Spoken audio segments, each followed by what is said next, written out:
السلام علیکم ورحمۃ اللہ وبرکاتہ۔ بسم اللہ الرحمن الرحیم۔ اللہم صلی علی محمد عبدک ورسولک وصلی علی المؤمنین والمؤمنات والمسلمین والمسلمات۔ ناخن، حجامت، منہ بغل وغیرہ کی سنتیں اور آداب۔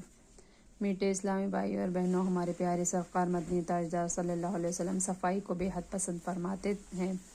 آپ صلی اللہ علیہ وسلم کا فرمان عالی شان ہے، الناظفات من الایمان، یعنی صفائی ایمان سے ہے۔ چنانچہ ہر مسلمان کو چاہیے کہ اپنے ظاہر و باطن دونوں کی صفائی کا خیال رکھے۔ ظاہر کی صفائی کا جہاں تک تعلق ہے وہ تو یہ ہے کہ اپنا جسم اور لباس وغیرہ نجاست سے پاک رکھنے کے ساتھ ساتھ میل کچیل وغیرہ سے بھی صاف رکھنا چاہیے۔ نیز اپنے سر اور داڑھی کے بالوں کو بھی درست رکھے، ناخن بھی زیادہ نہ بڑھنے دے اور ان میں میل کچیل بھر جاتا ہے اور وہ کھانا کھانے میں پیٹ کے اندر پہنچتا ہے، جس کے سبب طرح طرح کی بیماریاں پیدا ہونے کا اندیشہ رہتا ہے۔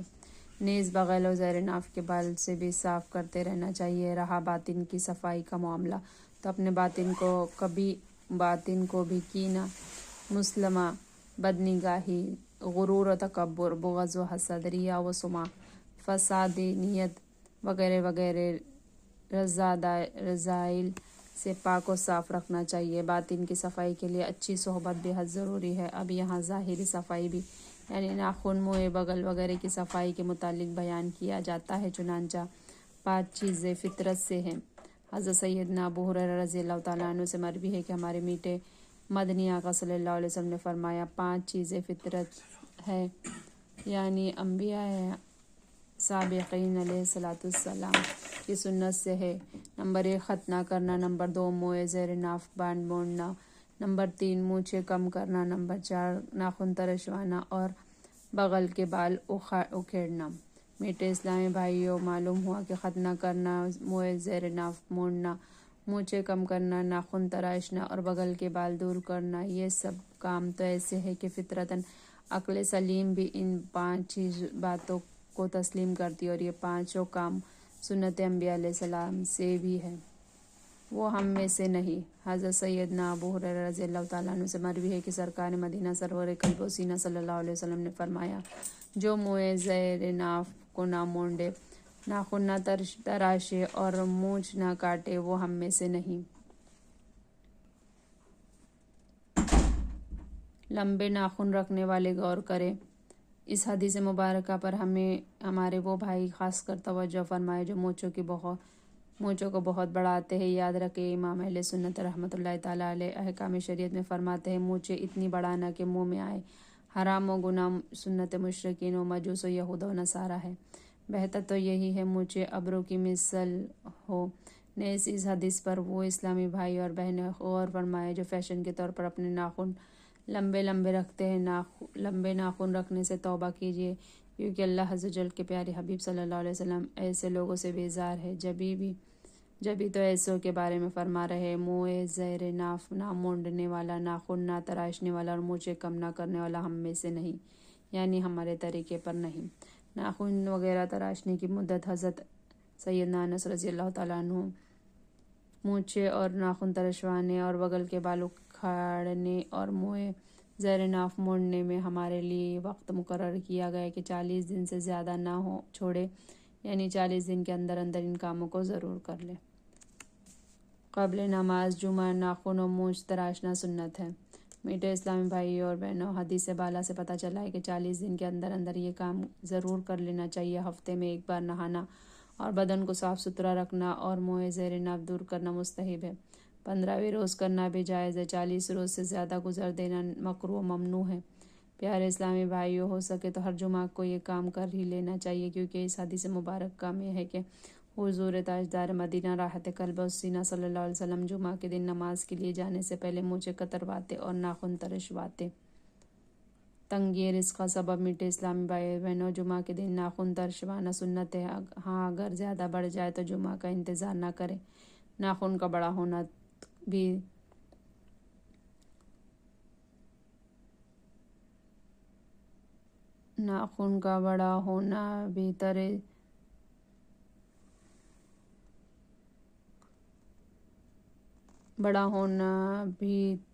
تر سنت نہیں، اور یہ بھی یاد رکھیے ناخنوں کا بڑا ہونا تنگی رزق کا سبب ہے۔ اب ناخن تراشنے کے فضائل پڑھی اور جھومیے۔ چنانچہ 10 دن کے تک بلاؤں سے حفاظت حدیث پاک میں ہے کہ جو جمعہ کے دن ناخن ترشوائے اللہ تعالیٰ عز و جل اس کے دوسرے جمعہ تک بلاؤں سے محفوظ رکھیں گا۔ 3 دن سے زائد یعنی 10 دن تک بلاؤں سے امن میں رہیں گا۔ ایک اور حدیث مبارکہ میں ہے جو ہفتے کے دن ناخن ترشوائے اس سے تمام بیماری نکل جائیں گی اور شفا داخل ہوں گی۔ جو اتوار کے دن ترشوائے فاقہ نکلیں گا اور تونگری آئیں گی۔ جو پیر کے دن ترشوائے جنون جائیں گا، صحت آئیں گی۔ جو منگل کے دن ترشوائے مرض جائیں گا اور شفا آئیں گی۔ جو بدھ کے دن ترشوائے وسواس و خوف نکلیں گے اور امن و شفا آئیں گے۔ اور جو جمعرات کے دن ترشوائے جزام جائے اور عافیت آئے، تو جو جمعہ کے دن ترشوائے رحمت آئیں گے اور گناہ جائیں گے۔ یہ حدیث ہے اگرچہ ضعیف ہے مگر فضائل کے معاملے میں ضعیف حدیث قابل اعتبار ہے۔ سبحان اللہ، اللہ عز و جل، سبحان اللہ۔ سنتوں کے متوالو، دیکھا آپ نے سنتوں پر عمل کرنے میں تو برکت ہی برکت ہے۔ الحمدللہ۔ اوپر دی ہوئی حدیث مبارکہ میں بیان کیا گیا ہے کہ جو کوئی مسلمان جمعہ کو ناخن ترشوائے وہ 10 دن تک بلاؤں سے محفوظ ہو جاتا ہے۔ نیز اللہ عز و جل کی رحمت سے اسے کے گناہ بھی معاف کیے جاتے ہیں۔ اور جو ہفتہ اور منگل کے دن ناخن کاٹے اس کو بیماریوں سے شفا ملتی ہے۔ اتوار کو ناخن کاٹنے والا تنگ دستی سے نجات پاتا ہے۔ پیر کو ناخن کٹوانے والے کو جنون یعنی پاگل پن سے چھٹکارا حاصل ہوتا ہے۔ بدھ کے دن ناخن کاٹنے والا خوف اور وسوسوں سے بچتا ہے۔ اور جمعرات کو ناخن ترشوانے والا جزام یعنی کوڑ کی بیماری سے عافیت پاتا ہے۔ 2 اور ایمان افروزہ حدیث مبارکہ پڑھی اور جھومیے۔ چنانچہ 1000 فرشتے ساتھ چلتے ہیں۔ حضرت سیدنا انس بن مالک رضی اللہ تعالیٰ عنہ سے مروی کہ مدینے کے تاجدار، دو عالم کے مختار، ہم بے کسوں کے مددگار صلی اللہ علیہ وسلم نے فرمایا، جو شخص جمعہ کے روز ناخن اور مونچھیں جمعہ کے دن ناخن تراشے اور اچھی طرح یعنی فرائض و سنت کے لحاظ رکھتے ہوئے غسل کر کے نماز جمعہ ادا کرنے کے لیے مسجد کی طرف جائے تو 1000 فرشتے اس کے ساتھ ساتھ چلتے ہیں۔ نیز اس کے حق میں اللہ کی بارگاہ میں سفارش بھی کرتے ہیں، اس کے لیے دعائیں مغفرت بھی کرتے ہیں۔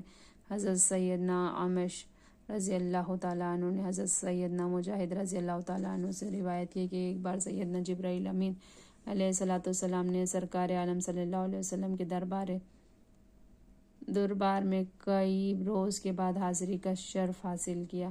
آقا انعامدار امت کے غمخوار شافی روز شمار کے سبب تاخیر دریافت کیا تو حضرت سیدنا جبرائیل علیہ السلام نے جواباً عرض کیا، ایسے لوگوں کی موجودگی میں ہم نہیں آ سکتے جو ناخن و مونچھیں نہیں تراشتے اور نہ ہی وضو کرنے میں اعضائے وضو اور ان کے جوڑوں پر اچھی طرح پانی بہاتے اور نہ ہی مسواک کرتے ہیں۔ پھر جبرائیل علیہ السلام نے یہ آیت فرمائی، وَمَا نَتَنَزَّلُ إِلَّا بِأَمْرِ رَبِّكَ۔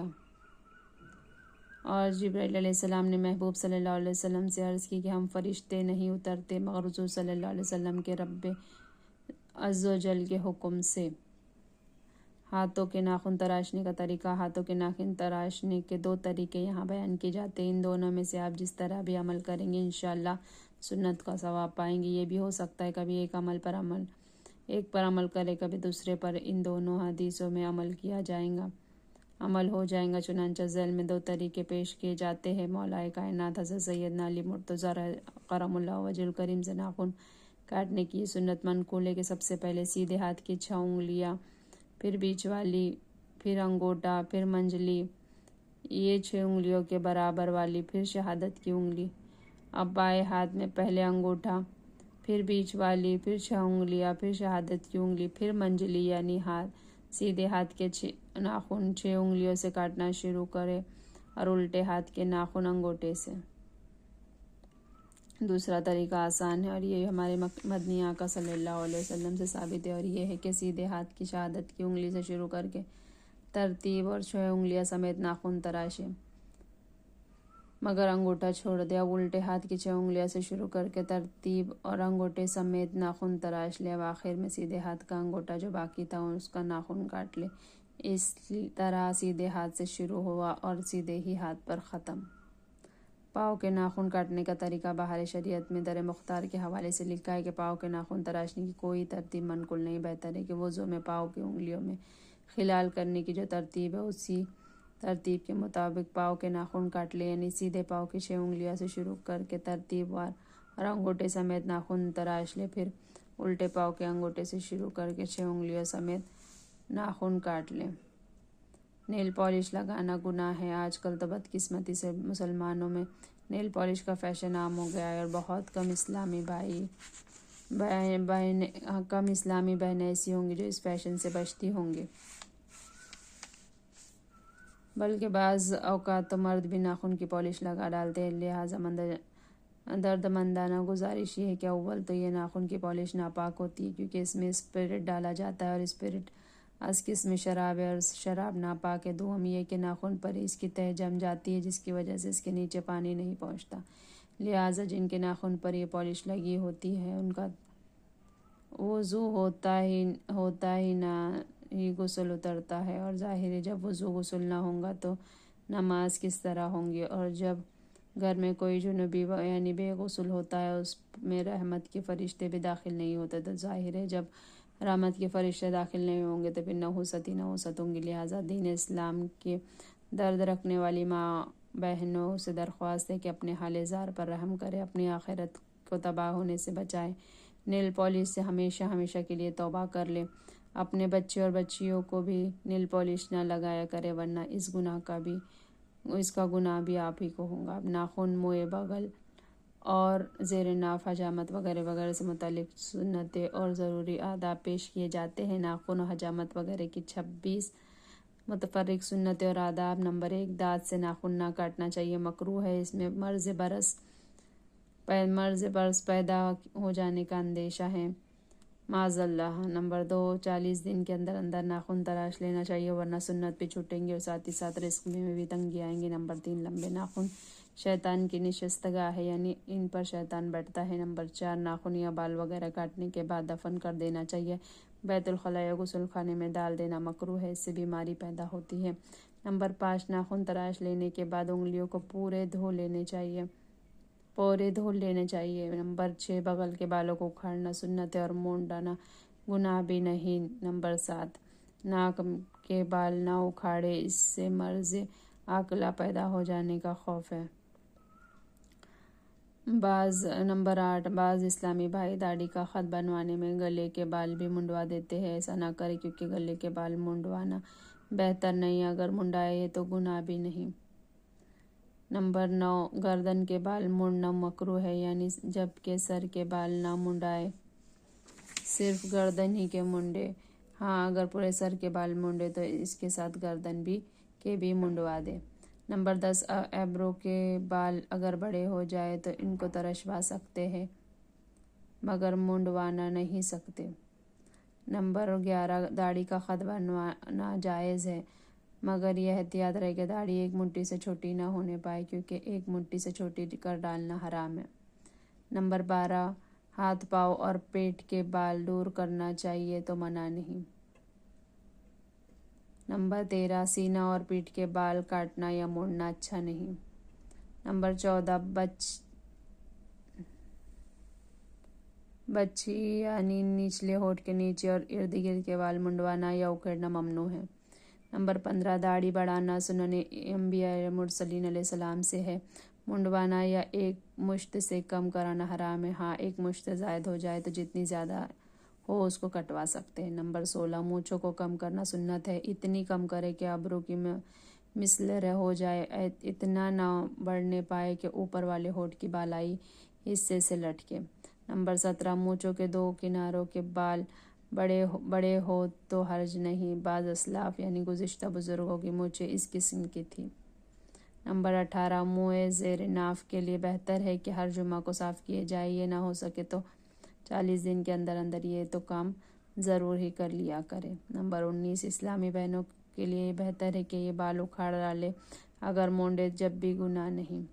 نمبر 20، مرد کو چاہیے کہ منہ زیر ناف اس طرح سے وغیرہ سے مونڈوے۔ نمبر 21، اس کام کے لیے بال صفا پاؤڈر وغیرہ کا استعمال مرد اور عورت دونوں کو جائز ہے۔ نمبر 22، منہ زیر ناف کا ایسی جگہ پھینکنا جہاں دوسروں کی نظر پڑے ناجائز ہے، کیونکہ اسے ستر کے بال ہے، جس طرح ستر دوسروں کے سامنے ظاہر نہیں کر سکتے، یہی حکم ان بالوں کا بھی ہے۔ نمبر 23، منہ زیر ناف کے عین نیچے سے مونڈنا شروع کریں۔ نمبر 24 جنابت کی حالت میں یعنی غسل فرض ہونے کی صورت میں نہ کہی کے بال مونڈے نہ ہی ناخن ترشوائے کہ ایسا کرنا مکروہ ہے۔ نمبر 25 اسلامی بہنیں اپنے سر وغیرہ کے بال ایسی جگہ نہ ڈالے جہاں غیر محرم کی نظر پڑے۔ نمبر 26 انسان کے بال خواہ وہ جسم کے کسی بھی حصے کے ناخن حیض کا لتہ یعنی وہ کپڑا جس سے حیض کا خون صاف کیا گیا ہو، وہ انسانی خون، ان چاروں چیزوں کو دفن کر دینے کا حکم ہے۔ اے ہمارے پیارے اللہ عز و جل، ہمیں اپنے ظاہر و باطن دونوں کو صاف رکھنے کی توفیق عطا فرما، اور اس معاملے میں جو سنتیں ہیں ان تمام سنتوں پر خوش دلی سے عمل کرنے کی توفیق رفیق مرحمت فرما، آمین بجاہ النبی الامین صلی اللہ علیہ وسلم۔ یا رب یہ دعا طاری کی ہے جب تک زندہ دنیا میں رہے، محبوب صلی اللہ علیہ وسلم کی سنت عام کرے، یہ ڈنکا دے کا بجاتا رہے، یہ ڈنکا دی کا بجاتا رہے، دو درد سنتوں کا پیشہ کربلا، امت کے دل سے لذت فیشن نکال دو، میرا سینہ تیری امت کا مدینہ بن جائے، میرا سینہ تیرے سنت کا مدینہ بن جائے، سنتوں کا کرو پرچار، رسول عربی صلی اللہ علیہ وسلم۔ سبحان اللہ و بحمدہ، سبحانک اللہم و بحمدک، اشہد ان لا الہ الا انت، نستغفرک و نتوب الیک۔ سبحان ربک رب العزۃ عما یصفون و سلام علی المرسلین والحمد للہ رب العالمین۔ جزاک اللہ خیرا کثیرا۔